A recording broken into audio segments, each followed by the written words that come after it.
안녕하십니까? 열혈 강의 헬로 자바 프로그래밍의 저자 김승현입니다.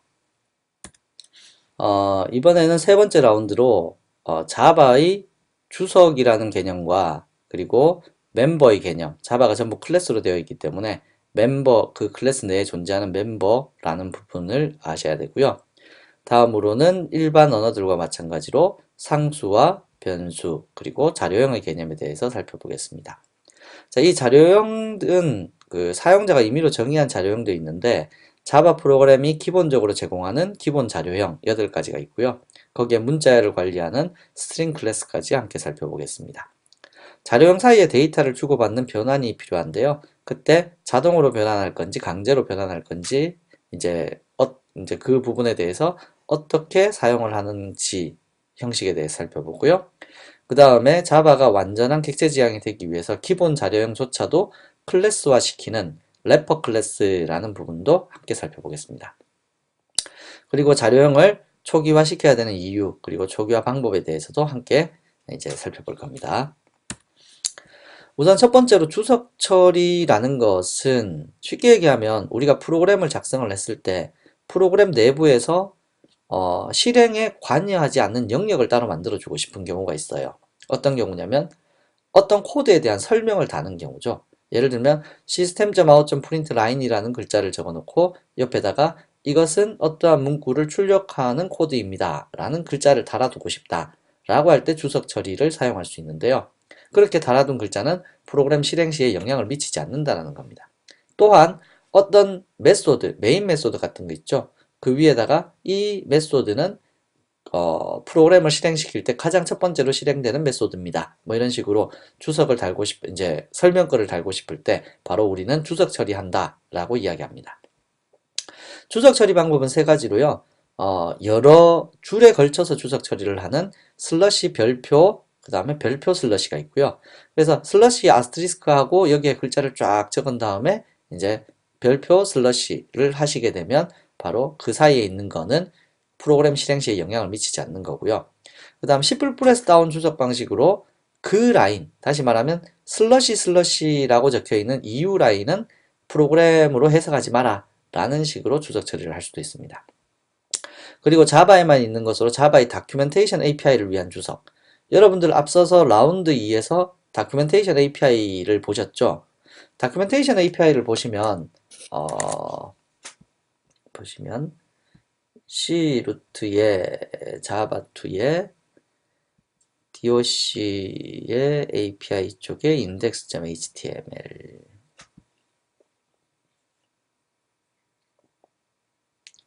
자, 여기에서 우선 랭 계열로 가볼게요.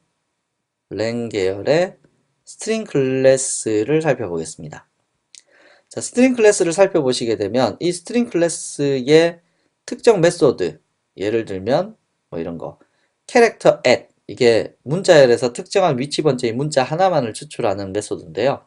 여기에 보면 밑에 리턴한다, 더 캐릭터, 지정된 캐릭터 밸류를 리턴한다, 특별한 위치 번째 거를 라고 이렇게 설명글이 달려있죠. 이렇게 설명글이 달려있는 요 캐릭터 at에 대한 주석 처리 같은 이러한 주석 문구를 다는 주석 처리가 방금 보신 요 방식입니다. 그래서 슬러시 아스트리스크 슬러시 별별에서부터 별 슬러시 이렇게 주석 처리를 하시게 되면 나중에 다큐멘테이션 컴파일을 시키게 되면 자바 doc라는 게 있습니다. 명령어 중에 우리 명령어를 뭐를 알고 있냐면 자바 C, 그러니까 자바 컴파일러죠. 두 번째 자바 인터프리트죠. 세 번째로 자바 doc라는 컴파일이 있는데 걔를 사용하시게 되면 이렇게 주석 처리된 것이 다음과 같은 HTML 문서로 나타나게 된다라는 겁니다. 이런 식으로요. 이 나중에 그냥 컴파일만 시켜보시면 여러분들이 바로 확인하실 수가 있으실 겁니다. 자, 일단 그러면 이러한 주석 처리 몇몇 가지를 실제 코드에서 한번 같이 살펴볼까요? 우선 지난번에 이전 라운드에서 우리가 라운드 02 exam이라고 만들었으니까 두 번째로는 new 하셔서 자바 프로젝트를 만드시고 라운드 03 언더바 exam 세 번째 라운드죠. 해서 생성을 시킨 다음에 커멘트 테스트라고 예제를 만들겠습니다. 클래스죠.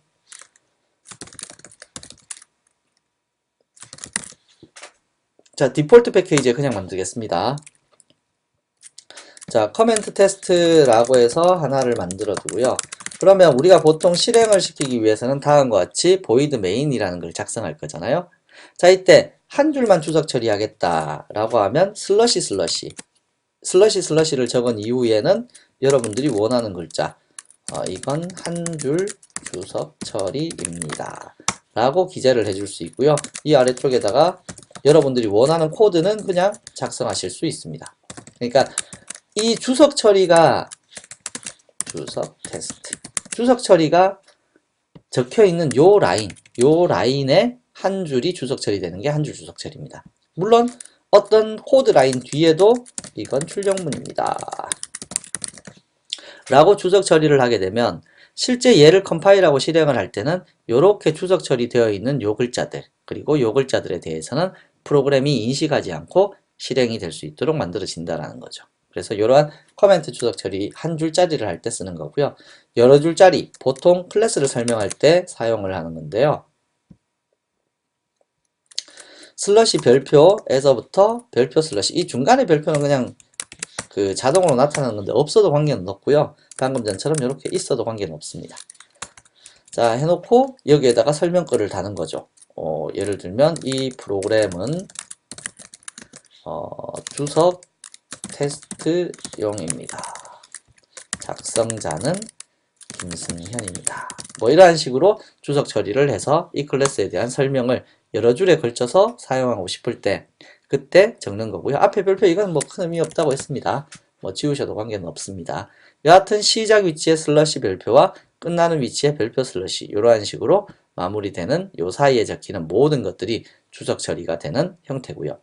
그 다음에 조금 전에 보셨던 캐릭터 앱 같은 거 있었죠. 예를 들어 public void로 할게요. 뭐 이러한 이제 메소드가 있었다. 조금 전에 어디를 보셨어요? 여기 도움말을 보셨죠. 여기 보면 캐릭터 add 물론 얘는 리턴 타입이 캐릭터로 되어 있긴 한데 일단은 void로 했습니다. 그래서 그 캐릭터 add이라고 해서 인티저 인덱스네요. 인티저 인덱스 위치 번째를 뭐 어떻게 처리를 하겠다라고 해서 여기에 뭐 블라블라블라블라 메소드가 정의가 돼 있다라고 하면 지금 현재 되어 있는 다큐멘테이션 주석은 슬러시 별표에서부터 별표 슬러시 이렇게 되어 있는 겁니다. 그래서 지금 자바 어시스턴스에 의해 갖고 파람이라는 게 인덱스다라고 자동으로 나왔는데 이런 코드를 여러분들이 원래 다큐멘테이션 주석을 할 때는 사용을 하실 수 있습니다. 어노테이션들을요. 그래서 예를 들면 returns the character 예, 이만큼을 복사를 해서 여기에 딱 붙여 넣으면 자 다음과 같이 이렇게 코드를 만약에 캐릭터 add 위에 적었다 라고 하면 이거를 DOC 컴파일을 시키게 되면 어떻게 나타나냐면 방금 전에 보신 바와 같이 이렇게 한 줄이 들어갑니다. 그럼 밑에 건 어떻게 되어 있을까요? 뭐 코드 포인트 at 인덱스 위치 번째니까 코드 포인트 밑에 걸 복사를 해서 코드 포인트 at public 뭐 이것도 보이드로 할게요. 코드 포인트 at 인티저 인덱스 해서 이 안에도 뭐 블라블라블라 들어있었다 라고 하신다라면 여기에 똑같이 요렇게 자 다음과 같이 코드를 작성을 하시게 되고 코드를 작성하신 후에 이제 DOC 컴파일을 시키게 되면 조금 전과 같은 DOC 문서가 나타나게 된다. 그럴 때 사용하는 주석 처리가 슬러시 별표 슬러시 주석이다 라는 요 얘기입니다. 지금 뭐 딴 것까지 이해하실 필요는 없고요. 지금 우리가 하고 있는 이 주석 처리가 무엇이다. 프로그램의 실행에 영향을 미치지 않으면서 프로그램 내용물을 설명해주는 글이다. 글을 만들 때 사용하는 예약된 기호이다 라고 생각을 하시면 됩니다. 두 번째 멤버의 개념은 자바 언어에서 멤버는 그 실제 그 클래스 안에 존재하는 멤버들은 집합이나 구성 요소로 나눌 수가 있다는 얘기인데요. 이 집합이라는 것은 제가 그냥 집합 셋이라고 이제 적어 놓긴 했는데 이거 나중에 컬렉션 프레임워크하고 혼돈하시면 안 됩니다. 제가 집합이라는 건 그냥 묶음이라는 얘기입니다. 그래서 클래스들의 묶음과 그 다음에 그 내에 존재할 수 있는 다른 구성 요소 필드, 메소드, 클래스 이렇게 존재할 수 있다라는 것을 설명드리기 위한 겁니다. 그래서 여러분들이 다큐멘테이션 API를 보시면 아시겠지만 하나의 클래스 내에 쉽게 얘기하면 여기에 스트링이라는 클래스 있죠. 이 클래스 내에 존재하는 것들이 뭐가 있냐면 필드라는 것이 존재하고요. 두 번째 construct, 생성자가 존재하고요. 세 번째는 메소드 서머리가 존재하고 있습니다. 그 외에 여기 중첩 클래스 같은 것도 존재하는데요. 얘는 중첩 클래스가 따로 없군요. 그래서 이 내부의 집합이라는 영역은 제가 또 다른 클래스를 이야기한다 라는 형식으로 설명을 드리는 겁니다. 무슨 얘기냐면 다른 예제를 하나 만들어서요. src에서 new 해서 클래스 멤버 테스트. 자, 이게 하나의 클래스입니다. 퍼블릭 클래스도 하나의 클래스고 이외에 뭐 또 다른 클래스 뭐 A라는 거 이런 거 만들 수 있겠죠. 얘도 또 다른 클래스긴 한데 일단 우리는 하나의 파일에 하나의 클래스만 만드는 거를 우선적으로 할게요. 실제 여러분들이 실무 프로젝트를 나가시더라도 대부분이 한 80% 이상이 하나의 파일 안에는 하나의 클래스만 만드는 게 일반적입니다. 그 클래스 내부에 또 다른 클래스 만들고 뭐 이런 거는 관계가 없는데요. 여하튼 여러분들이 클래스를 구분해서 만들어 두셔야지 재사용성이 높아집니다. 자, 그래서 이 안에 존재할 수 있는 멤버가 아까 집합이라고 그랬잖아요. 그래서 이 안에 또 다른 클래스 A라는 것이 있을 수 있고요. 그 다음에 또 다른 클래스 B라는 것도 존재할 수가 있습니다. 이게 이제 이너 클래스 개념이 되는데 이건 뒤에 가서 학습하시게 될 겁니다. 여하튼 그래서 하나의 클래스 내에는 또 다른 클래스들의 군집이 들어갈 수 있다. 클래스만 들어갈 수 있느냐? 아니죠. 인터페이스 같은 것도 들어가는데 지금은 잘 모르실 테니까 일단은 이러한 집합들이 들어갈 수 있고 두 번째는 필드들이 들어갈 수 있습니다. 필드라는 것은 이제 요 바로 이후에 배울 자료형들을 얘기하는 건데요. 인티저 x, x포스라는 거 이런 자료형도 들어갈 수가 있고 인티저 y포스와 같은 이런 자료형 데이터들이 들어갈 수 있습니다. 필드들입니다. 다음에 construct라는 것이 들어갈 수 있는데요. 정확하게 지금 모르셔도 됩니다. 하나의 클래스 안에 어떤 것들이 들어가는지 대충 눈으로만 보시면 됩니다. construct는 생성자라고 해서 이 클래스 이름하고 동일한 이름으로 되어 있는 메소드 형태. 메소드도 잘 모르시겠죠? 해서 블라블라블라 해서 이러한 메소드들이 들어갈 수가 있고요. 다음으로는 메소드들이 이제 존재할 수 있습니다. 메소드는 뭐 메인 같은 메소드, 예를 들면 public static void main과 같은 이러한 것들이 바로 메소드들이거든요. 메소드들이 특징을 보시면 construct도 메소드 일종인데 블록으로 시작해서 블록으로 끝나는 건 대부분 메소드라고 생각하시면 됩니다. 그래서 블록으로 시작해서 블록으로 끝났죠. 그 다음 뭐 또 public void aaa 뭐 이러한 메소드들 해서 이러한 내용들이 하나의 클래스 안에 다 존재할 수 있는 내용들이다. 자, 이거는 우리가 기초 프로그래밍 작성하고 나서 그 안에 포함할 수 있는 것들이라고 해서 표현할 때 잠깐 보여드렸었는데요. 클래스를 클래스 안에다가 넣는 거는 보여드리지 않았었죠. 그래서 클래스 바깥쪽에다가 또 다른 클래스 만들 수 있다. 뭐 이러한 거는 이제 설명을 드렸었는데 클래스 내부에 클래스 있는 거는 못 보셨을 겁니다. 여하튼 이러한 식의 멤버들이 존재한다 라는 게 지금 제가 설명드리고 싶은 영역이었습니다.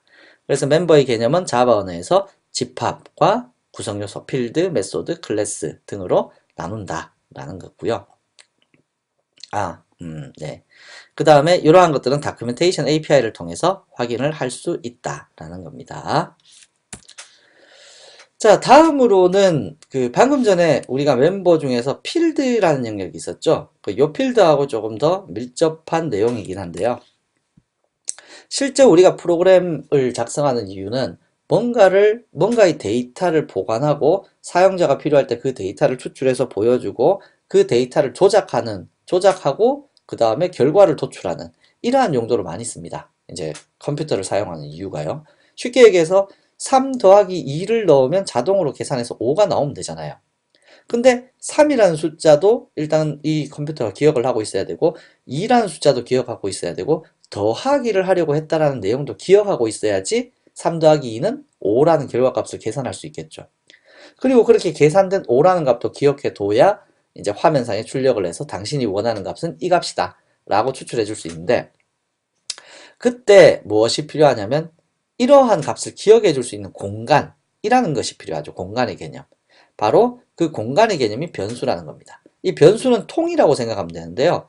제가 여기에, 그러니까 여기에 지금 통을 하나 그려놨는데, 이 통을 그려놓고 지금 여기는 자료형이라고 적어놨어요. 이 이유는 잠시 후에 설명드릴게요. 이 통이라는 것을 변수통이라고 생각을 하시면 됩니다. 이 변수통 안에는 뭐가 들어갈 수 있냐면 상수들이 들어갈 수 있거든요. 상수라는 것은 조금 전에 말씀드린 3이나 2나 덧셈이나 이제 더하기라는 기호라든지 혹은 이러한 것들이 전부 데이터가 이제 데이터 그 자체가 되는데요. 그래서 변수에 저장되는 데이터 자체를 상수라고 한다. A라는 문자도 사실은 이제 상수인 겁니다. 그래서 내부적으로는 이러한 것들이 이진 비트의 값으로 존재하고 있고요. 예를 들면 영문자 A 있죠. 이게 실제 ASCII 코드라는 값을 가지는데, 그러니까 시스템이 이해하는 단어를 가지는데 그게 65입니다. 자, 65라는 요 숫자인데 얘를 이진 비트로 나타내면 어떻게 될까요? 뭐 나누기 해서 11111 얼마 뭐 이런 식으로 나오겠죠.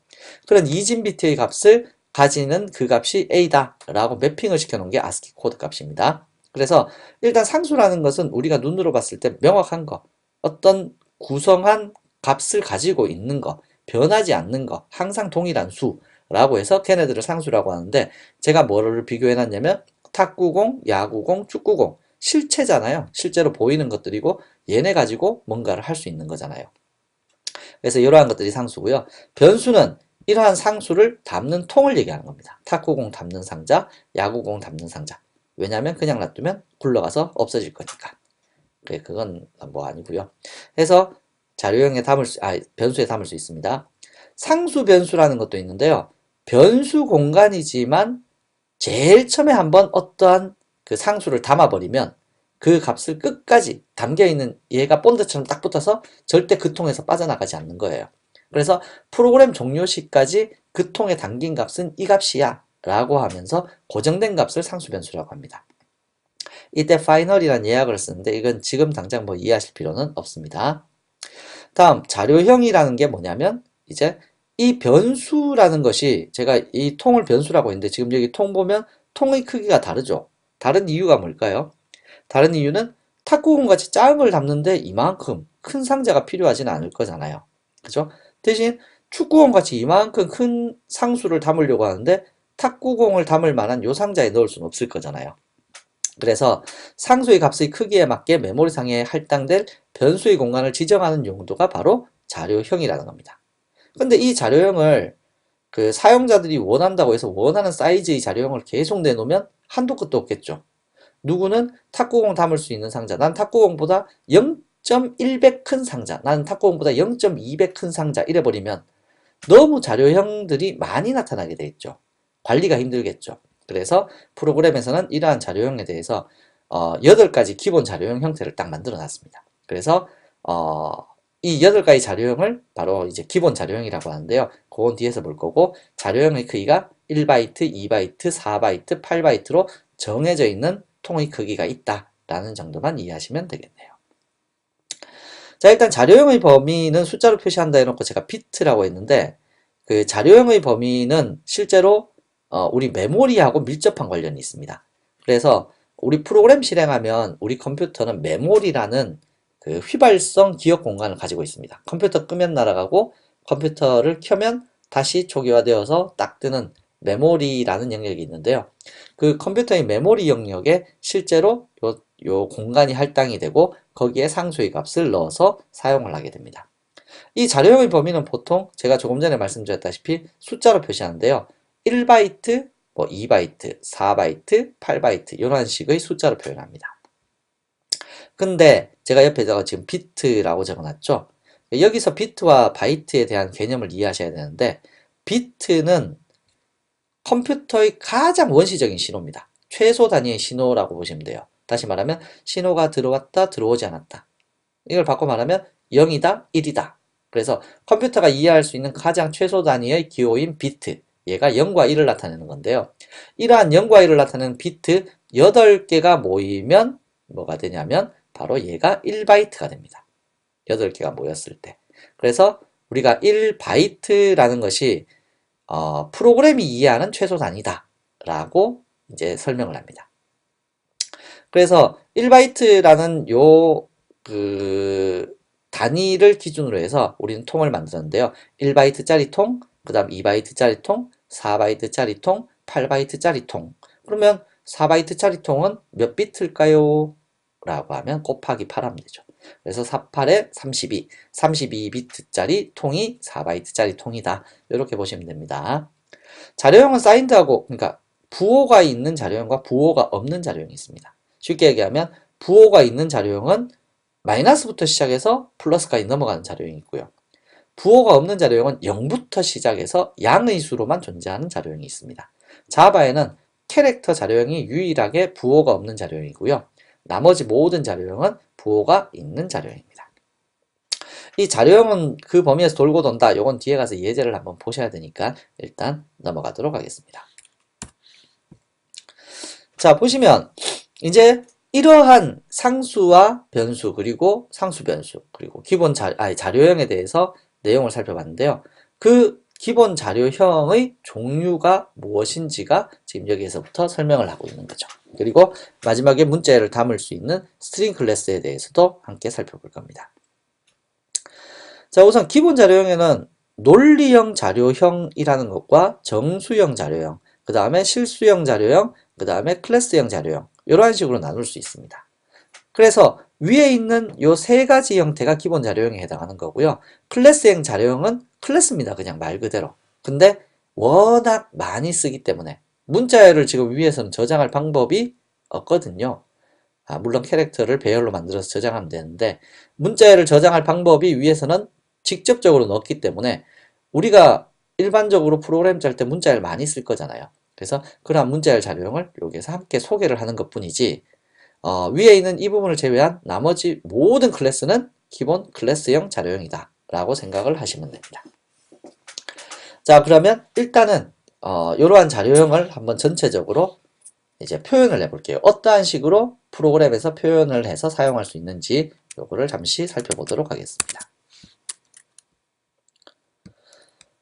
자, 예제를 만드는데요.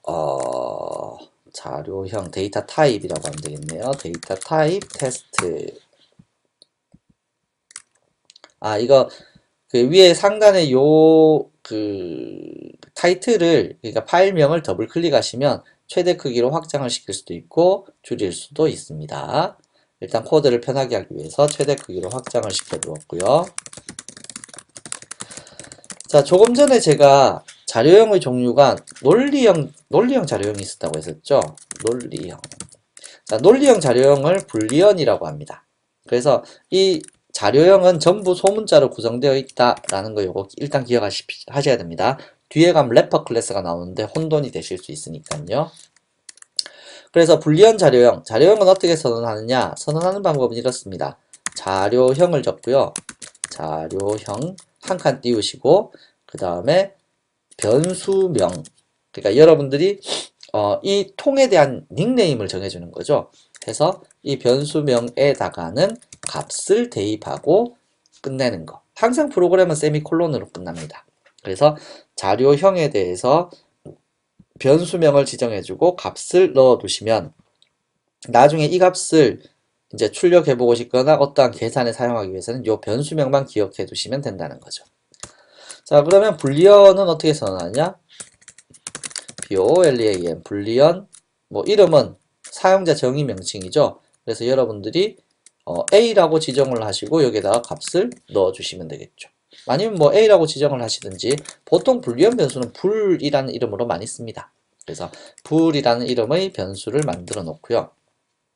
자, 이 불리언이라는 것은 값을 두 가지 중에 한 가지밖에 못 가집니다. false거나 true거나. 그래서 true 내지는 false, 맞다, 틀리다 라는 그러한 값 둘 중에 하나만을 가질 수 있거든요. 그래서 불리언 값을 다음과 같이 이제 선언을 해둘 수가 있는 거죠. 그래서 여러분들이 이러한 데이터를 사용을 하셨을 때 이제 분류를 해보시면 얘가 자료형에 해당하는 거고 얘가 변수명 그리고 얘가 상수값에 해당하는 겁니다. 그래서 얘를 한번 나중에 출력을 시켜보고 싶다 라고 하시면 system.out.print line 해서 bool이라는 값을 출력을 시키면 뭐가 나올까요? 그렇죠. false라는 값이 나오겠죠.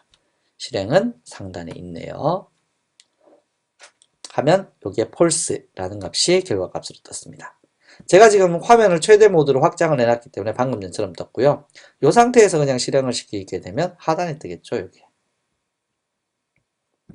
해서 표시할 수 있고 한 가지 더 해볼까요? 수치형 자료형이 있다고 했었네요. 수치형이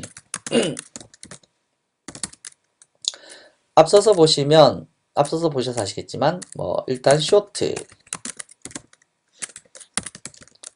그 다음에 int, long 이러한 것들이 수치형, 정수형 자료형인데요. 수치 중에서도 정수형입니다. 근데 사실 캐릭터도 수치형 자료형이긴 해요. 근데 엄밀히 얘기하면 얘는 문자형 자료형에 해당하는 거고요. 그 다음에 플로트나 더블은 수치형 자료형 중에서 실수형 자료형입니다. 그래서 실수형 다 따로 뺄까요? 지금 제가 PT에서는 어떻게 해놨죠? 실수형 자료형을 따로 뺐네요. 정수형, 수치형 요거 두 개가 수치형인데요. 그 중에 정수형 자료형이 바이트, 캐릭터, 쇼트, 바이트 빠졌네. 바이트, 캐릭터, 쇼트, 인트, 롱이고요. 다음에 실수형 자료형이 플로트와 더블입니다. 근데 이 중에 캐릭터는 사실은 문자형 자료형이라고 해서 또 따로 빼서 이제 설명을 드릴 수도 있는데요. 문자 하나를 얘기하는 겁니다. A라는 문자, B라는 문자, K라는 문자 이러한 식으로 문자 하나에 대해서 관리할 수 있는 자료형입니다. 자, 여하튼 이러한 자료형들이 있는데 이 중에 우리가 대표적으로 시스템의 기본 자료형이 인티저입니다. 별 얘기 안 하면 그냥 인티저입니다. 그래서 인티저 자료형으로 먼저 선언을 해보겠습니다.